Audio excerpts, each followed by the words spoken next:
গ্রামে মা শীতলাকে নিয়ে কেউ জোরে কথা বলে না। নামটাও এমনভাবে উচ্চারণ করা হয় যেন শব্দের মধ্যেই শীতলতা আছে। বয়স্করা বলেন বসন্ত রোগ হঠাৎ করে আসে না, তার আগে বাড়ির ভেতরের হাওয়াটা বদলায়। মানুষ অস্থির হয়, ভয় পায়, রাগ করে, তারপর শরীরে দাগ ওঠে। কথিত আছে একসময় এক গ্রামে ভয়াবহ বসন্ত রোগ ছড়িয়ে পড়েছিল।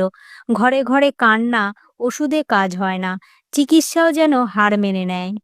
সেই রাতে এক বৃদ্ধা নারীর রূপে মা শীতলা নাকি গ্রামে প্রবেশ করেন এবং বলেছিলেন আগুনের উত্তাপ, রাগ আর অশান্তি তাকে দূরে রাখে, আর শীতল জল, সংযম, বিশ্বাস তাকে ডেকে আনে। লোকমুখে আরও একটা কথা শোনা যায়, বসন্ত উঠলে রাতে মা শীতলা পথে নামেন, হাতে ঝাড়ু থাকে, সঙ্গে থাকে শীতল জল। তিনি নাকি দরজার সামনে এসে দাঁড়িয়ে দেখেন ঘরের ভেতরটা শান্ত আছে কিনা। যেসব ঘরে তখনও উনুনে আগুন জ্বলছে, লোকজন চেঁচাচ্ছে, রোগীকে নিয়ে হাহাকার চলছে, সেই ঘর তিনি নীরবে এড়িয়ে যান। আর যেসব ঘরে কথা কম, মৃদু আলো, সবাই সংযত আছে, সেখানে তিনি প্রবেশ করেন। এই বিশ্বাস থেকেই গ্রামে বসন্ত হলে রাতে ঝাড়ু দেয়া হয় না, নতুন রান্না করা হয় না, আগের দিন রাতের ঠান্ডা ভাত, নিমপাতা আলাদা করে রাখা হয়। কেউ জিজ্ঞেস করলে কারণ বোঝানো হয় না, শুধু বলা হয় মা এমনটাই চান।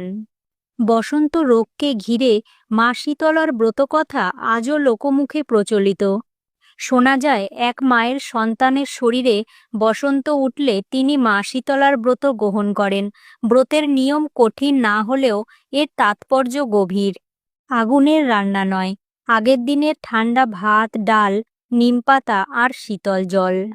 কারোর প্রতি রাগ নয়, কঠোর কথা নয়। সেই মা নাকি চোখ ভেজানো প্রার্থনায় বলেছিলেন, মা, আমার সন্তানকে নয়, আমার অহংকারকে দহন করো, শরীরটা তুমি শীতল করো। সেই রাতে স্বপ্নে মা শীতলা এসে বলেন, রোগ শাস্তি নয়, সংযমের পরীক্ষা, ভয় পেও না। পরদিন সকালে দেখা যায় বসন্ত আর বাড়েনি, জ্বর কমেছে, শিশুটির মুখে শান্তি ফিরেছে। এই জন্যই গ্রামে আজও বিশ্বাস করা হয় মা শীতলা রোগের দেবী নন, তিনি রোগ উপশমের দেবী।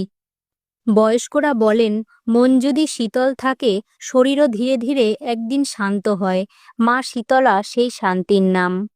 যদি মা শীতলার প্রতি ভক্তি আর বিশ্বাস থাকে, তাহলে কমেন্টে মা শীতলা লিখবেন।